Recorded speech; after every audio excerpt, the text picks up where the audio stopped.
Buenas tardes a todos. Muchas gracias por su asistencia. Tengo el enorme placer de presentar al autor de hoy, que es mi amigo Francisco Traver, Paco Traver. De la vida y milagros de Paco Traver pues voy a contar poco, entre otras cosas porque en la solapa de la portada está prácticamente todo escrito, pero bueno, decir de él que es una palabra que ahora está de moda, que es un polímata, es decir, un hombre de múltiples saberes. Esto antes se llamaba un hombre del Renacimiento y tal, ahora se dice polímata. Pues yo le aplico a él, se lo digo porque, sin ánimo de enaltecer nada, a mí me llamaron polímata también el otro día. Al principio creía que era como un insulto. Polímata es a tu padre. No. Polímata es algo muy serio. Es un hombre de múltiples saberes. Él, como saben, es médico psiquiatra, además ha ocupado importantes funciones dentro de lo que ha sido la organización de la medicina psiquiátrica y de la medicina en general en Castellón. Ha escrito mucho sobre su especialidad, es un ensayista de carácter especializado en psiquiatría, pero también es un ensayista general. Ha escrito ensayos muy interesantes. Pero también es poeta y también es músico. Ha escrito, incluso ha llegado a estrenar una ópera aquí en la ciudad de Valencia, ¿no? O sea, por eso digo que es muy traída. Bienvenido al club de los polímatas, querido amigo. Entonces, yo lo que pasa, me van a perdonar porque he estado bastante enfermo en los últimos 7 días, entonces no he preparado ningún texto así hilvanado, concreto. Hubiera hecho yo aquí múltiples expresiones, todas muy elegantes, todas muy concatenadas, todas con sus elementos perfectamente estructurados, y voy a defenderme con las notas con las que yo iba tomando cuando iba leyendo el libro, este libro que ha cambiado de título, porque se llamaba El futuro llega por la espalda, pero ese título estaba registrado y ahora es Te llamaré futuro, que el mismo autor dice con mucho ingenio que es lo que se le dijo a Viernes, ¿no? Cuando en aquella novela célebre, pues te llamaremos Viernes, pero ahora te llamaremos futuro. Es una novela corta. Es una novela cuyo adjetivo esencial es el de una novela original.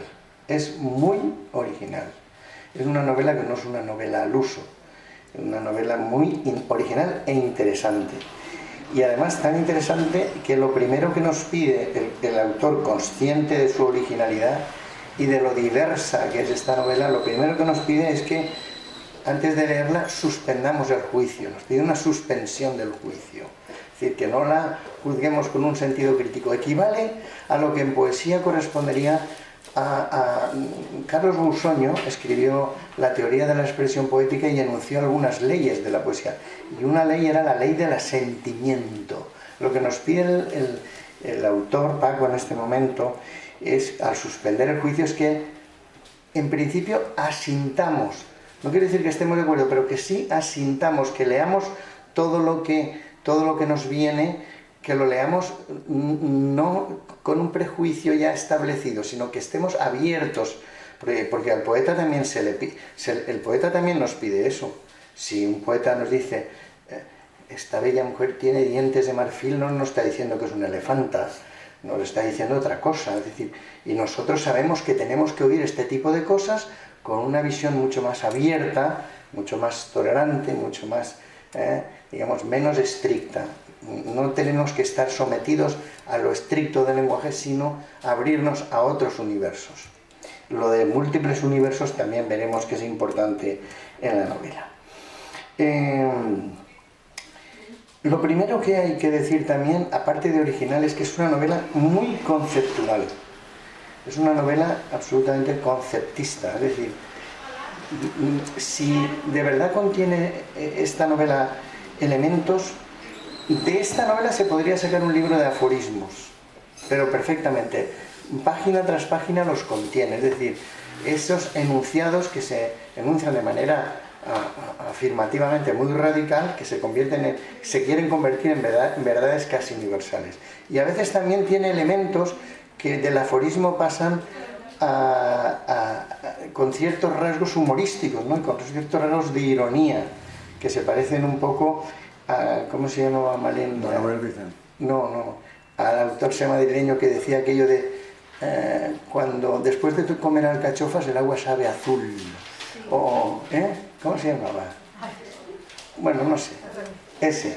O, por ejemplo, el acordeonista hace el gesto a veces desesperado del camarero al que se le cae una pila de platos. Ese, de Gómez de la Serna, que es mi mejor ayudante. Ramón Gómez de la Serna hacía este tipo de afirmaciones. Y en algún momento Paco pasa, desde estas afirmaciones serias globales, pasa también a tener rasgos humorísticos.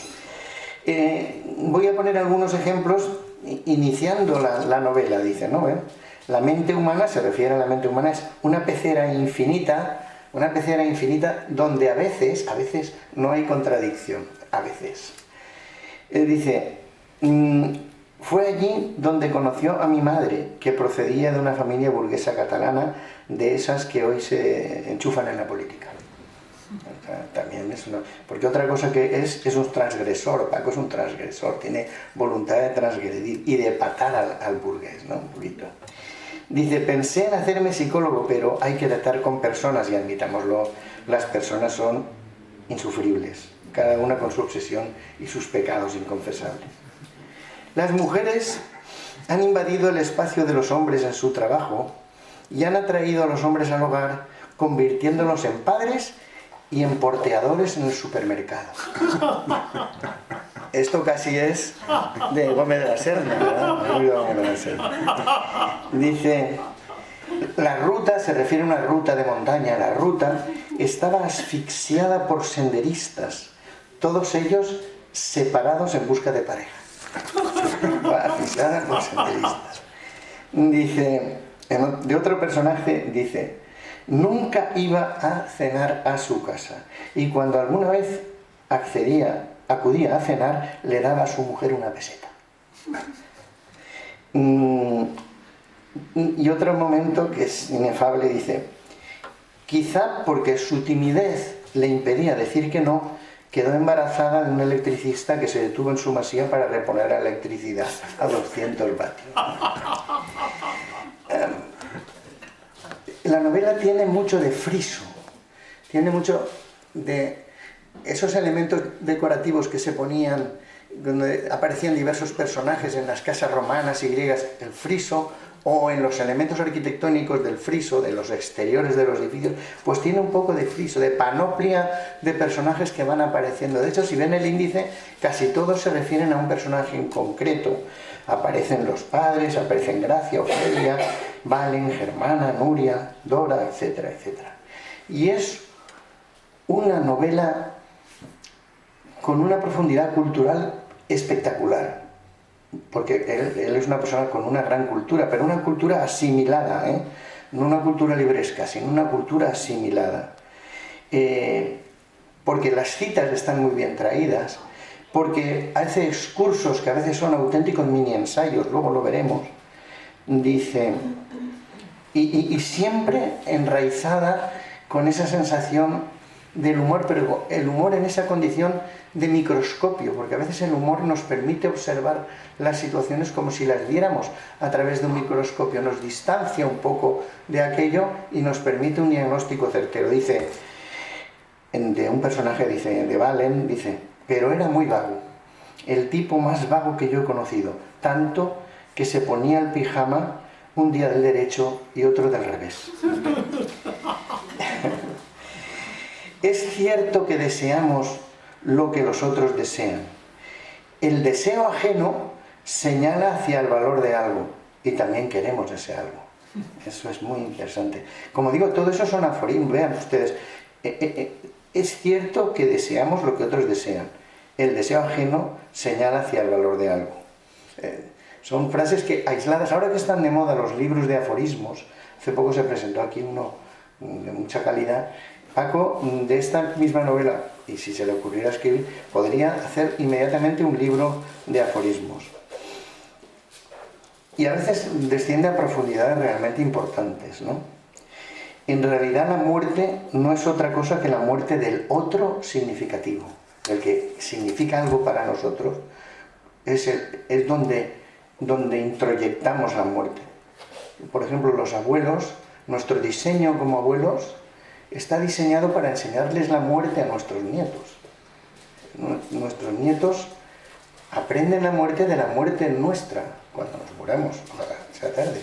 Y yo, por ejemplo, siempre me he sentido vacío porque yo era huérfano de abuelo. Mi abuelo había muerto antes de yo nacer. Entonces sobrevolaba una presencia por allí y yo no había aprendido esa lección, la aprendí después. Si no tenemos hueco en la mirada ajena, simplemente no existimos. Esto es otro libro. Esto es otro libro, vamos. Esto es que pone, te llamaré futuro, y tiene solo una página que dijera, si no tenemos hueco en la mirada ajena, simplemente no existimos, ya estaría cumplida la misión de hacer pensar. Los que escribimos novelas generamos expectativas de futuro. Esta es una frase que a mí me ha hecho pensar. El otro día lo estaba hablando con Malén. Los viejos como yo no leemos novela apenas. Porque como la novela, dice él, genera expectativas de futuro y futuro no nos queda, normalmente lo que leemos, ¿qué son? Cosas del pasado. Leemos historia, leemos biografía, leemos ensayo, pero las personas mayores leen novela, los jóvenes leen novela y les aburren normalmente el ensayo, la biografía, ¿sabes? Estas cosas que hablan de un mundo que ya fue. Ellos buscan proyectar un mundo hacia adelante. Hay políticos, se refiere a la cultura, esto me toca de cerca, dice, hay políticos que respecto a la cultura se dedican a financiarla desde ciertos ministerios ad hoc, aunque ellos llaman cultura al cine que habla de la guerra civil. Ya no existen poetas, sino culto por una poesía que se confunde con un subjetivismo emotivista. Y es cierto que hay mucha poesía que se circunscribe únicamente a ese que él denuncia subjetivismo emotivista. Como ven, cada frase se mete en un vericueto distinto de la vida contemporánea, de nuestra civilidad, de nuestra civilización. Por tanto, esta novela es una novela que también explora determinadas áreas. Y hace reflexiones sobre la propia novela. En ese sentido, el propio autor, a mi modo de ver un poco exageradamente, dice que es una metanovela. Es decir, una novela que habla sobre la novela. Yo creo que es una novela que tiene aspectos metanovelísticos, pero no tanto porque sea ella en sí una metanovela, porque habla de muchas más cosas, como estoy diciendo, habla de cosas, sobre todo en este ámbito, podemos decir lo que él escribe, se publica demasiado. Dicen los psicólogos evolucionistas que la excesiva familiaridad inhibe el atractivo sexual. La intimidad se resiente cuando está todo a la vista. Incluso las parejas acabamos siendo hermanos más que amantes. No deja de tener cierto sentido. Este es otro elemento que me lleva a mí a pensar en otra cuestión en la que discrepo y coincido con muchos de sus amigos que dicen que esta es una novela escrita por un psiquiatra, y él niega esa circunstancia, dice que no es una novela escrita por un psiquiatra porque no tiene nada de psiquiatría. No es que no tenga nada de psiquiatría, pero es que muchas cosas de las que él piensa y traduce aquí, si no fuera psiquiatra no escribiría. Yo, que soy internista o lo fui, no escribiría esta novela, sería incapaz, porque no tengo el suficiente bagaje como para escribir lo que escribe tan interesante. Como por ejemplo, las niñas que han tenido un padre deseable tienen, por término medio, una mejor vida de pareja. Bueno, eso hay que reconocer que te pone a pensar. Te dice, bueno, ¿por qué mecanismos?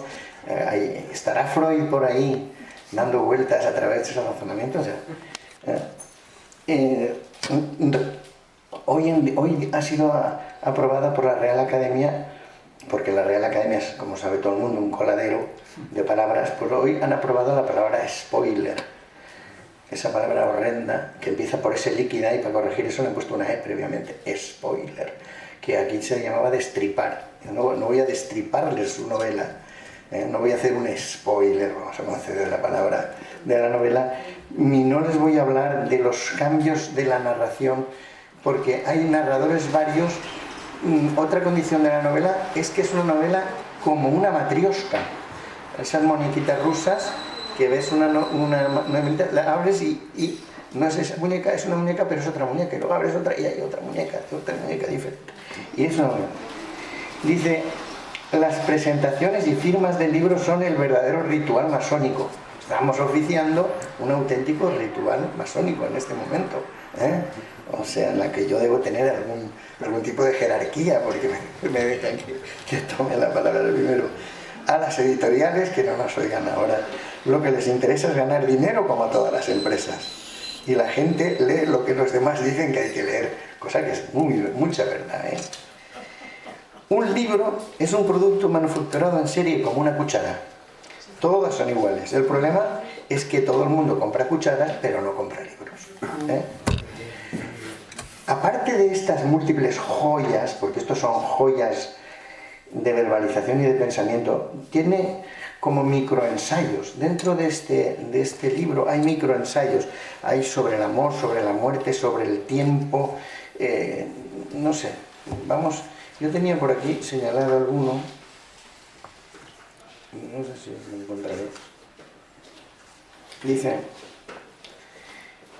en realidad, para morirse la única condición es estar vivo, de manera que la muerte no es lo opuesto a la vida. Lo contrario a la vida es la finitud. Somos seres finitos y precisamente por ello somos muy vulnerables, en especial al desamor, a la indiferencia o a la opacidad con que nos miran nuestros allegados. Si no tenemos hueco en la mirada ajena, simplemente no existimos, somos invisibles. Sin esa necesaria visibilidad nos convertimos en seres alienados, desubicados y sin pertenencia al mundo. Por otra parte, cuando pensamos en el tiempo lo hacemos de forma lineal. Creemos que el tiempo viene de atrás y se dirige hacia adelante siguiendo una flecha. ¿Pero qué significa adelante o atrás? ¿Por qué situamos al pasado detrás? Hay algo asimétrico en el tiempo. El futuro es siempre más ancho que el pasado. Verán ustedes que aquí hay mucha meditación, mucho pensamiento, mucha síntesis. Aquí nos ha hecho un microensayo sobre la muerte que nos ha dejado pensando. Ya cerramos el libro y nos dedicamos a pensar durante un rato. Dice, y luego viene como siempre la greguería, que era la palabra que me faltaba antes. Otra greguería, dice, hay tres cosas que adelgazan desuniendo las partes que las conforman: la masturbación, la playa y el limón. Y describe el llamado por él síndrome de la buena persona, que define como una especie de ingenuidad intelectual. La novela se compone de diversas partes y como no quiero hacer spoiler, no les diré cómo se encajan unas con otras, pero verán los que la compran, que deben comprarla todos, claro, y más de los que hay aquí, verán cómo todo encaja entre sí. Se revela que a veces los narradores no son los autores y los autores no son los narradores. Yo en realidad estoy aquí presentando una novela que no sé quién la ha escrito, porque en la misma novela aparece un autor, otro autor. Luego él dice que es el autor, pero no sabemos si el autor es o el doctor Verduin, que aparece también por aquí. Tenemos una duda existencial sobre el autor de la novela. Al final será él, porque por eso está aquí, ¿eh? Otra frase: ya no hay periodistas sino publicitarios. Qué gran verdad. Ya no hay periodistas sino publicitarios. Y a veces hay también oxímoron, lo que son oxímoros literarios, de contradicciones literarias. Hay un personaje que se muere y al mismo tiempo en la novela, al mismo tiempo que muere, relata su muerte, que se ha producido, pero la relata.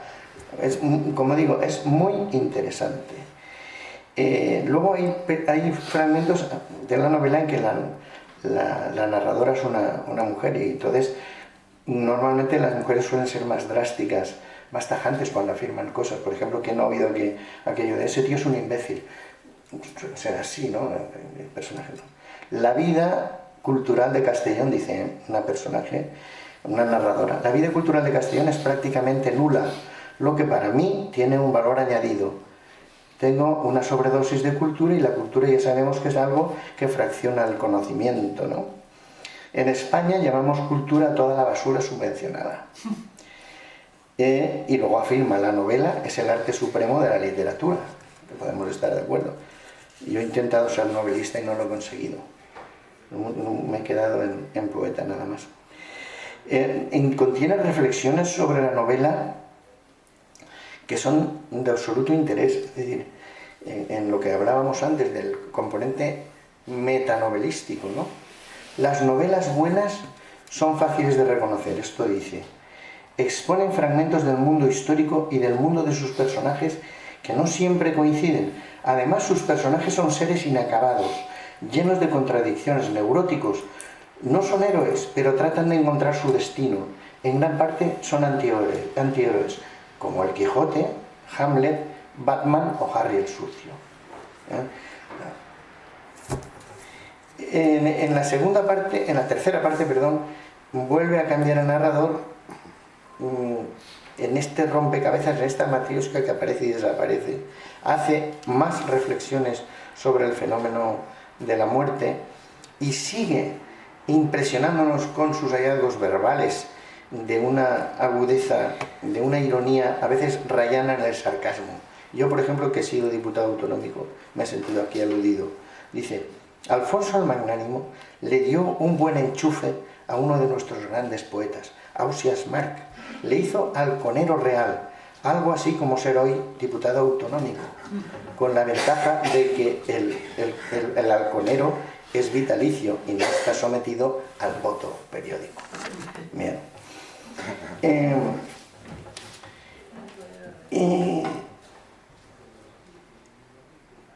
El intríngulis de la novela quizá esté precisamente en esa construcción tan compleja, pero a la vez tan atractiva, que se puede resumir en que trastoca el plano narrativo. Un personaje que es un personaje de la novela se personifica e interactúa con el propio narrador o autor. Y dice, y la frase para mí, que es el núcleo ideológico, dice, hay un cúmulo, y con esto acabo, hay un cúmulo de universos solapados en el nuestro.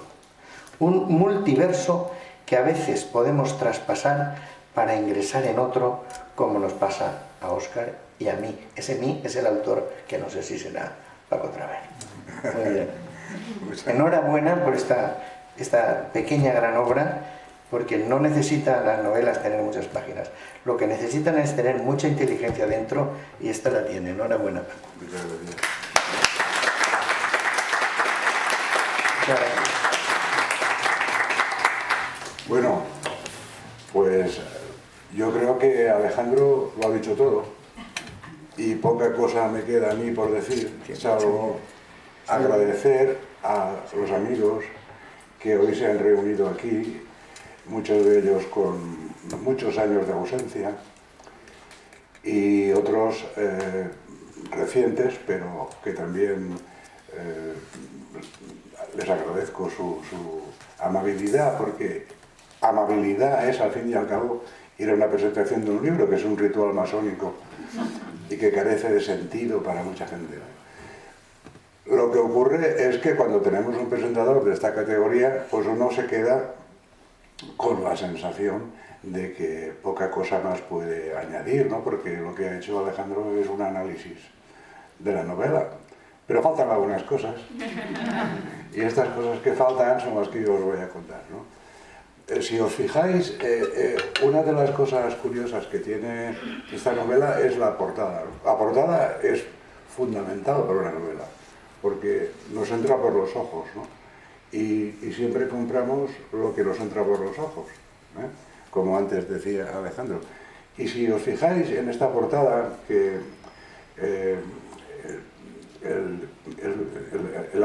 me pidieron que sugiriera una portada, y les dije que quería un niño de espaldas y que tuviera rizos. Y ahora os explicaré por qué hay un niño de espaldas que lleva rizos. Y este niño es Kairos.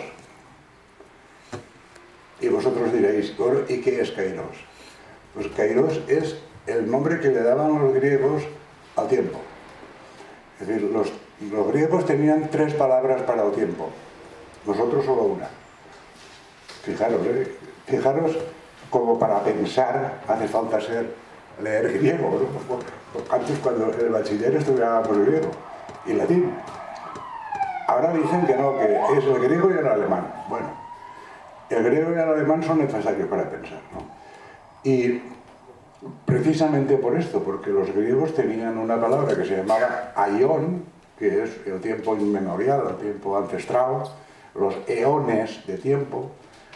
Otro aspecto del tiempo es el cronos, que es el tiempo que mide el reloj, ¿no? El tiempo, digamos, de las horas y de la duración de las cosas, y que acaba siempre uno muriéndose porque Saturno nos corta las alas, ¿no?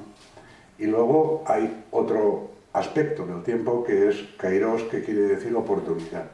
Es decir, el kairos significa el momento propicio, ¿no? Eso que nosotros decimos estar en el lugar adecuado, en el momento adecuado, eso es kairos, ¿no?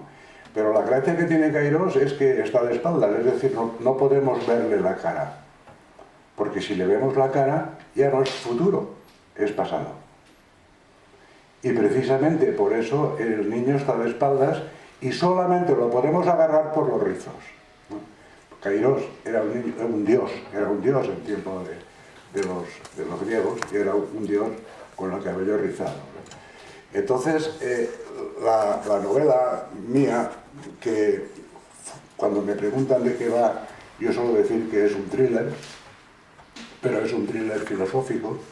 Es decir, aquí de lo que se trata no es de averiguar quién es el asesino, ¿no? Aquí de lo que se trata es de averiguar quién está escribiendo esa novela, ¿eh? Y no soy yo, el autor. Yo solo la firmo. Yo soy un negro, ¿eh? Y veréis que precisamente en la novela pues hay una serie de negros que van turnándose, como decía Alejandro, en una especie de muñecas caucasianas, ¿no? Que de arriba abajo, de dentro a afuera y de afuera adentro, donde yo quiero señalar precisamente este aspecto del tiempo como kairos, como oportunidad. Y nada más, esta era lo que yo quería decir, y lo que yo quiero volver es agradecer a mis amigos de la infancia. 20, 30, ¿cuántos años hace que no nos veíamos? 30 años, 40, quizá, ¿no? Muchos años, y a mi familia, a mi mujer, a mi cuñado, a mis hijos, a mi nieto que está aquí, que es kairos, por si no lo habéis pillado. Y bueno, y daros a todos las gracias por vuestra amabilidad, vuelvo a decir. Y si queréis comprar el libro y que os lo firme, pues ahora es el momento, o callad para siempre. Preguntadle algo difícil. O preguntadme algo difícil. Hay otro aspecto muy interesante. Dentro de estas tríadas hay una en que describes tú o el que haya escrito esto. Es cuando haces la disquisición en torno al amor, ¿verdad? Es esa triple división del amor, cuando uno dice es mi amiga, mi esposa y mi amante, que es lo que está diciendo, en realidad. O sea, las 3 modalidades que raras veces confluyen. Eso es muy interesante y además ahí está, pero perfectamente explicado. Yo no lo he leído nunca y creo que he leído bastante, no lo he leído nunca tan bien explicado como está aquí en este librito. Bueno, pues oye, a ver si la gente se anima y se aprende del libro de memoria. El agape, la filia, bueno, y el eros. Eso es de Platón, Eso es Platón. Sí, pero hay que explicarlo.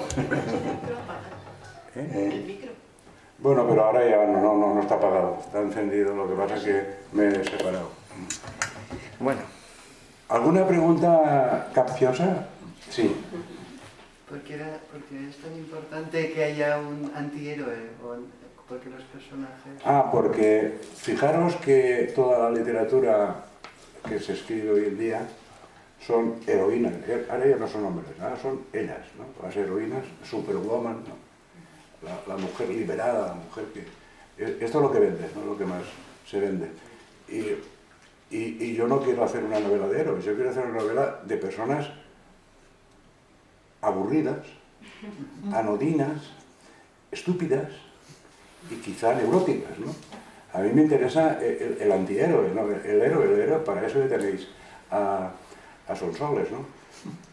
Y todos estos que ganan premios. Es decir, que es lo que les gusta a los lectores mecánicos, ¿no? Que haya un final, un desarrollo, un desenlace, un nudo, y al final justicia poética, ¿no? Justicia poética, que el bueno siempre gana, cosa que es mentira, el bueno no gana casi nunca, ¿no? Entonces, a mí me interesa el otro lado de la cuestión, ¿no? Muy bien. ¿Alguna pregunta más? ¿Alguien quiere decir algo? ¿Alguien que lo haya leído ya? Ya está. Bueno, pues nada. Si alguien quiere que le firme el ejemplar, ahora es un momento. Pues por ejemplo yo, que no me lo he firmado, Andarra.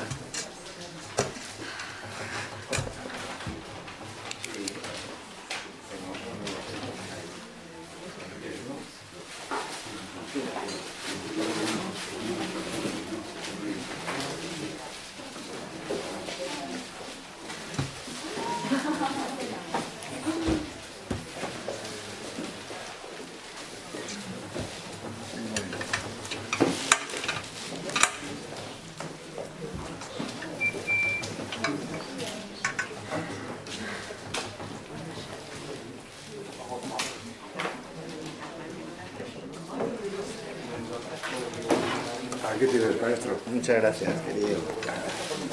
Ana.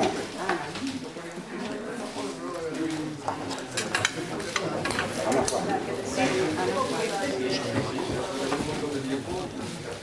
Voy a parar esto.